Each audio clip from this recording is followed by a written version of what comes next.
Assalamualaikum warahmatullahi wabarakatuh. Perkenalkan, nama saya Darmawan. Saya adalah dosen tetap pada program studi permesinan kapal pada program Diploma 3 Politeknik Kelautan dan Perikanan Dumai.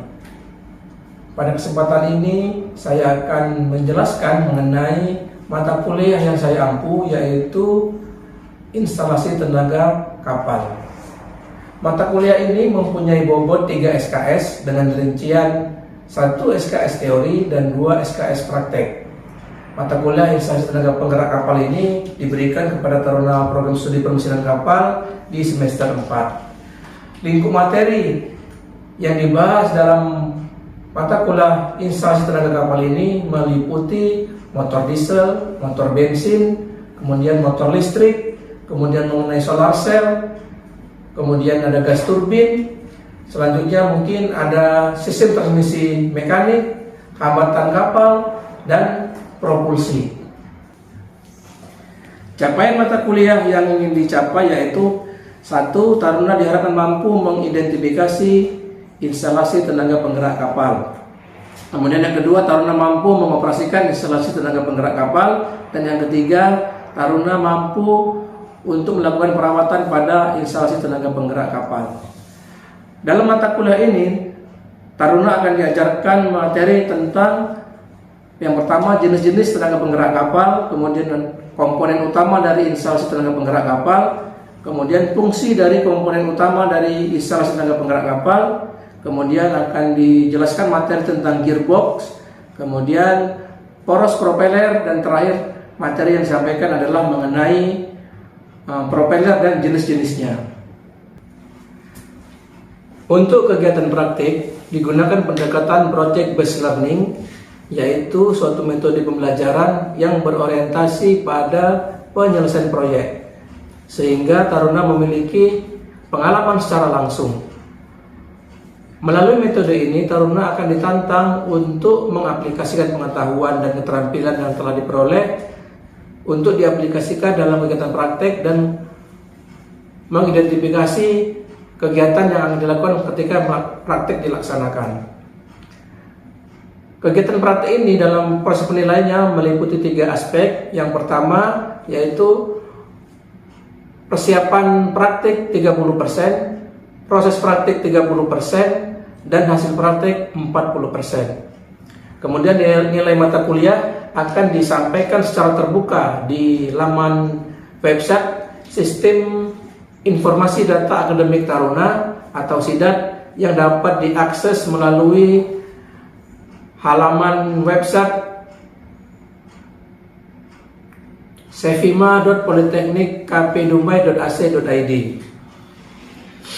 Persiapan perkuliahan dilakukan dengan menyiapkan bahan ajar berupa bahan presentasi, buku referensi, dan job sheet yang disusun sesuai dengan referensi dan kegiatan yang relevan.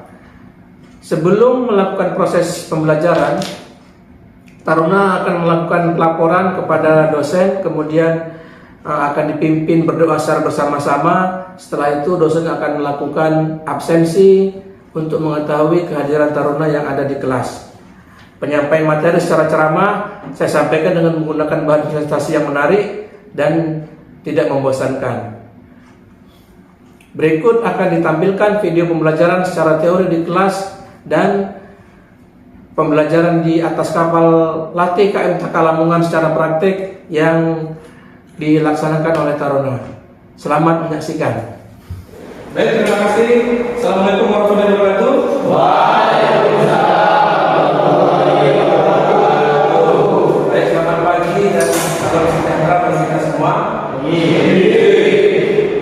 Baik, pada pagi hari ini kita akan membahas materi tentang instalasi tenaga kapal.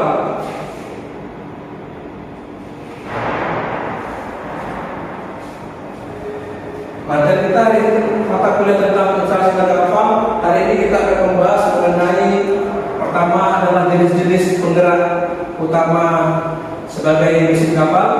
Apa-apa saja mesin yang bisa digunakan sebagai prime mover atau mesin penggerak utama, atau disebut kita biasa menyebutnya dengan apa? Yang main engine atau mesin penggerak utama. Mesin penggerak utama ini biasanya kalau kita lihat standar dari IMO itu disebut dengan prime mover. Menggunakan materi ini, salah satu shaft propeller ini digunakan untuk memutar apa? Kalau saya sampaikan, selain untuk memutarkan propulsor, dia juga bisa digunakan untuk memutar.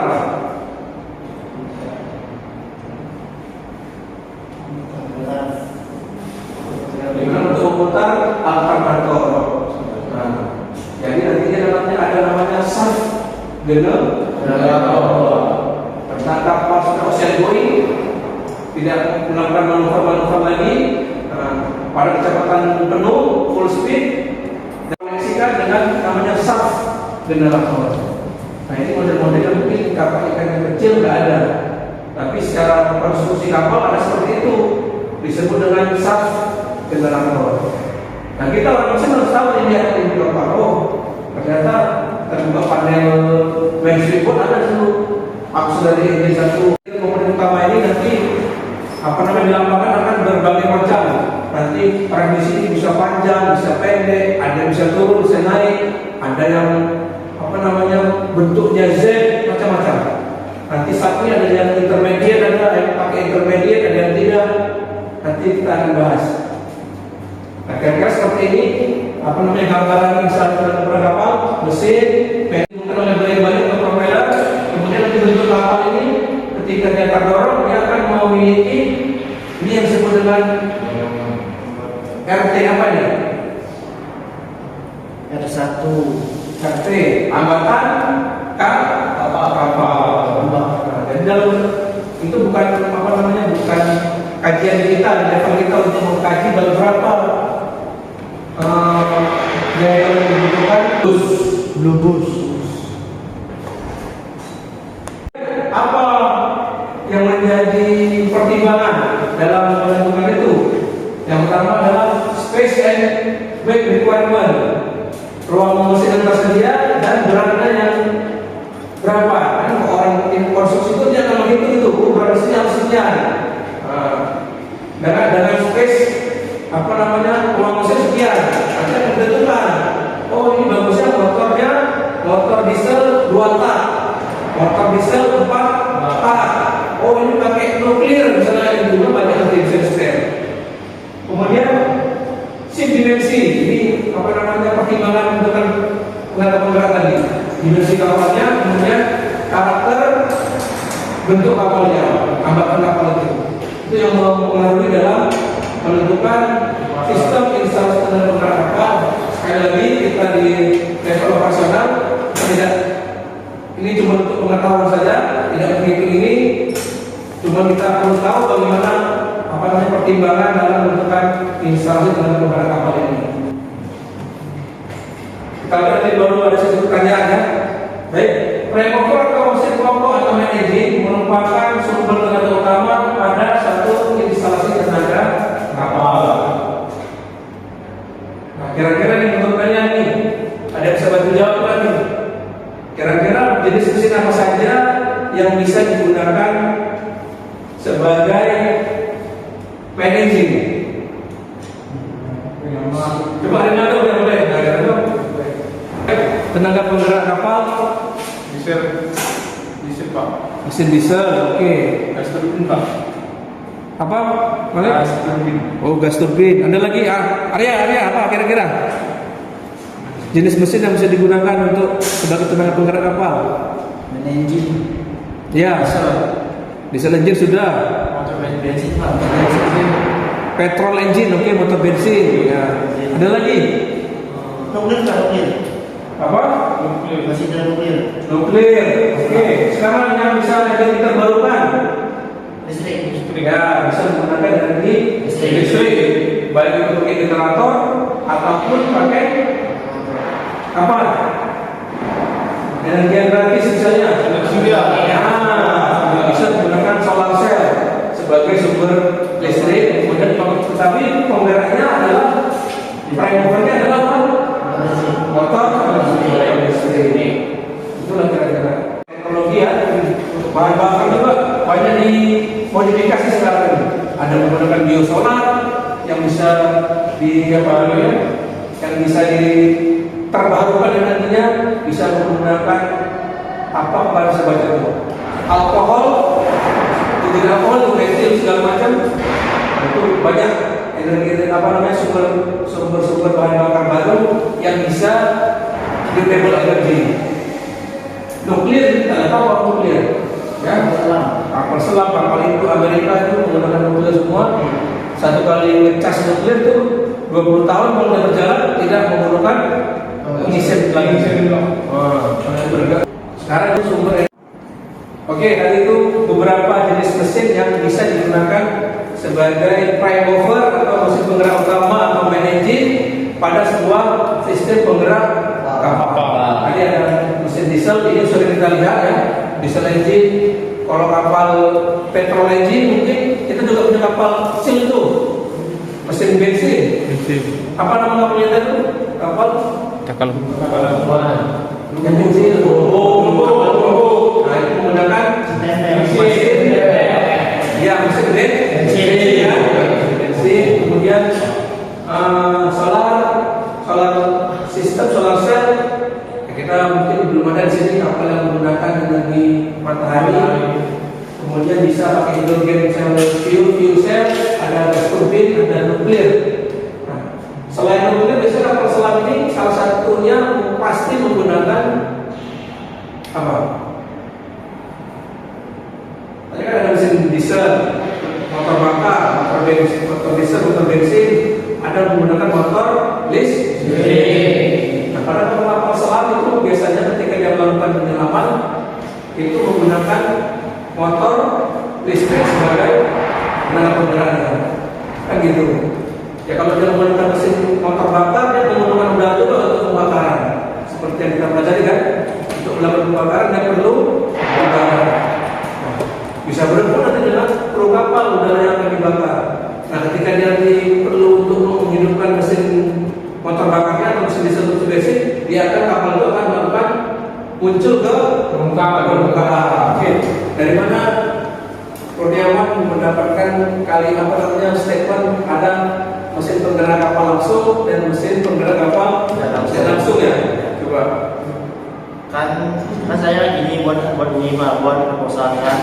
Kemarin ini saya baca-baca jurnal tentang tingkat kebisingan pada mesin penggerak kapal.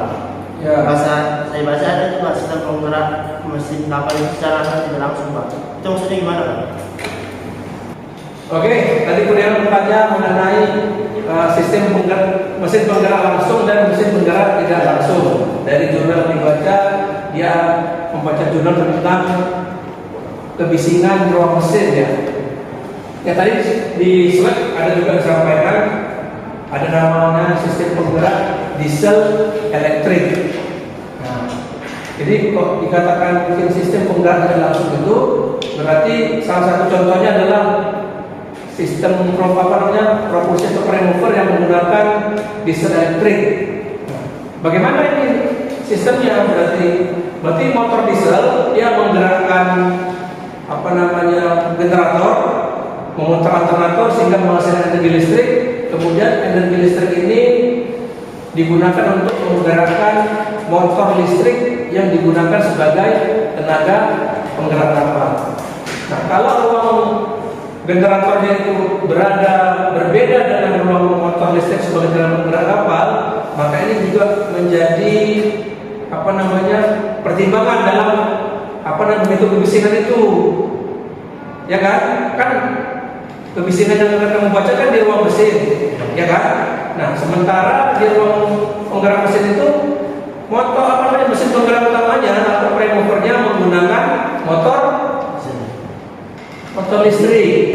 Nah, ini makanya yang disebutkan, jadi sumber kebisingannya bukan dari mesin penggerak utama, tapi mesin penghasil energi listrik tadi. Kan tentunya berbeda. Kalau mesin penggerak langsung berarti motor bakar yang dalam hal ini motor dieselnya langsung menggerakkan propulsor yang sampai dari 3 fungsi ini. Kira-kira ada yang ingin bertanya? Fungsi lain dari Indonesia. Apa? Fungsi lain dari misi selain yang 3 itu ada apa? Kita fokus gearbox memang dia ya 3 ini. Pertama meneruskan, kedua mereduksi, dan ketiga membalik putaran. Jadi nantinya hasil dorong gaya dorong itu akan diterima oleh as propeller. As propeller akan diteruskan ke gearbox, yang mana dari gearbox itu muncul as yang atau shaft yang pendek, disebut dengan poros tekan. Dia akan menerima tekanan dorongan itu. Kenapa gearbox harus besar? Karena dia yang sumber penumpung energi dorong yang diterima oleh kapal. Kalau gearbox yang kecil, ya bisa jadi gearbox yang pecah menerima dorongan untuk menggerakkan kapal tadi. Nah, jadi poros yang itu keluar dari gearbox disebut dengan poros tekan atau trasa. Kemudian yang setelah poros tekan ada namanya poros antara atau intermediate shaft, poros antara. Ya, kemudian ada sambungan lagi, itu yang terakhir namanya poros core atau disebut dengan tail shaft atau disebut dengan propeller shaft. Kenapa disebut propeller shaft? Karena si propeller itu akan nempel atau tingkat di poros terakhir itu atau di poros yang paling ujung tadi. Disebut dengan poros ekor, poros propeller. Nama lainnya adalah tail shaft. Demikian materi kita pada hari ini. Kita sudah membahas mengenai instalasi dalam penggerak kapal, mulai dari pengertian, kemudian komponen utamanya, kemudian fungsi dari tiap komponen, kemudian jenis-jenis dari masing-masing komponen. Ya, terima kasih atas kehadirannya. Sampai ketemu lagi di minggu depan. Kita akan membahas lebih detail lagi mengenai masing-masing dari komponen instalasi dalam penggerak kapal. Sekali lagi saya ucapkan terima kasih. Saya akhiri. Wassalamualaikum warahmatullahi wabarakatuh. Waalaikumsalam warahmatullahi wabarakatuh. Selamat pagi.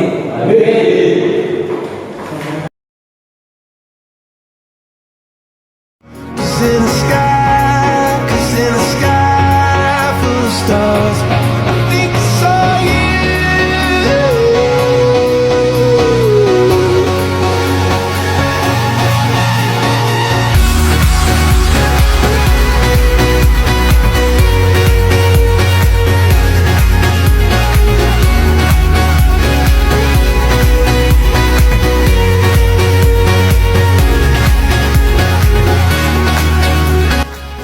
Siap, gerak. Istirahat di tempat, gerak. Baik, assalamualaikum warahmatullahi wabarakatuh. Waalaikumsalam warahmatullahi wabarakatuh. Selamat siang. Ya. Selamat datang di KM Taka Lamongan. Kalian dari kelompok 1 ya, yang akan melaksanakan praktek di kapal latih kita dengan materi instalasi tenaga kapal. Pada kesempatan siang hari ini kita akan melanjutkan materi teori kita tadi pagi mengenai instalasi tenaga kapal, kemudian komponennya, komponen utama, kemudian fungsi-fungsinya. Nah, hari ini kita akan melihat secara langsung komponen-komponen dari sistem instalasi tenaga kapal tersebut yang ada di kapal latih kita. Jadi kita akan melihat secara langsung komponen-komponen tersebut, bagaimana penyusunannya, bagaimana konstruksi di kapal kita, mesin apa yang digunakan di sini, bagaimana gearboxnya. Tadi kita bicara untuk fungsinya untuk mereduksi, meneruskan putaran dan merubah arah putaran. Nanti kita akan lihat di sini. Pada saat praktek, saya harap untuk menjaga keselamatan kerja, ya. Mungkin ada wanita yang ingin menggunakan alat pengaman diri, sarung tangan, mungkin ada komponen-komponen yang panas, sehingga kita tersentuh tidak menyebabkan bahaya pada diri kita. Kemudian saling menjaga ketertiban. Jangan asal-asalan dalam melakukan tindakan, iseng-iseng, bermain-main, bercanda dikurangi di kapal. Ini kapal latih memang kenyataannya sebenarnya jangan sembarangan menekan-tekan tombol yang misalnya tidak perlu dilakukan. Mohon melaksanakan instruksi sesuai dengan apa yang saya sampaikan. yakin kita bisa melaksanakan praktek dengan dalam keadaan aman, nyaman, dan bisa selesai tujuan yang kita ingin capai dapat tercapai. Saya dimengerti? Baik, sebelum kita mulai kita melaksanakan doa dulu. Siap, gerak. Sebelum kita melaksanakan praktek, silakan berdoa menurut agama dan kepercayaan masing-masing. Berdoa dimulai. Doa selesai, mari kita laksanakan ke ruang mesin. Baik, sekarang kita sudah berada di engine room, di ruang mesin, di mana kapal latih kita ini memiliki dua sistem propulsi ya. Ada sistem propulsi nomor 1 dan nomor 2, ada dua. Nanti silakan diidentifikasi komponen-komponen utama dari instalasi tenaga penggerak kapal. Nanti saya akan minta kalian untuk ya mereview kembali setelah melihat secara langsung instalasi kapal yang ada di kapal latih kita ini. Kemudian saya minta itu juga gambarkan secara sederhana sistem instalasi tenaga kapal yang ada di kapal kita. Silakan dilaksanakan. 6L HM stem. Udah. Yanmar 6LAH HM STE STE. Udah. LAH STE Dengan tipe tipe berapa? 640. Tipe 640 40 Dengan RPM 1900. RPM 1900. 1900. Udah. Apa tipe gearbox? Ini. Berapa tuh? Tipe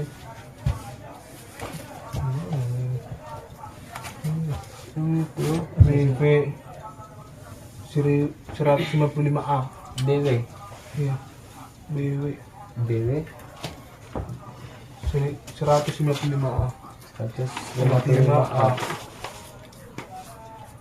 Coba diperhatikan ada ini atau tidak rasio gearboxnya, perbandingannya biasanya ada itu. Coba dilihat. Itu RPM-nya RPM RPM-nya berapa nih? RPM. Ini yang di tengah itu Ini nih. iya pressure itu. Pressure itu 363. 363 Dengan oilnya 16. tipe oil 16 16 aja. 16 aja. Udah. Oke. Kapasitas air satu. Oh itu.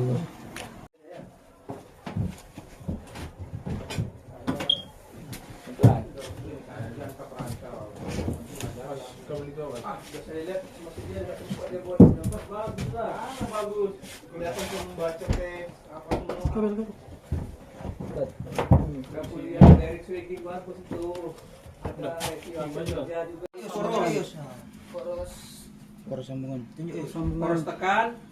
Mana poros tekan berarti?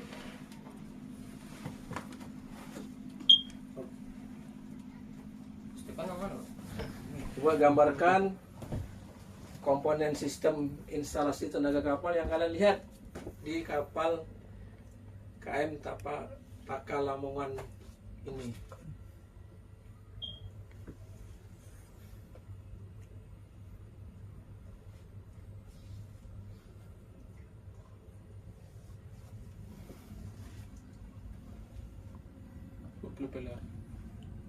Itu sambungan, kalau sambungan Ya, sambungannya cuma satu asnya kan, Iya. jadi yang dilihat. iya.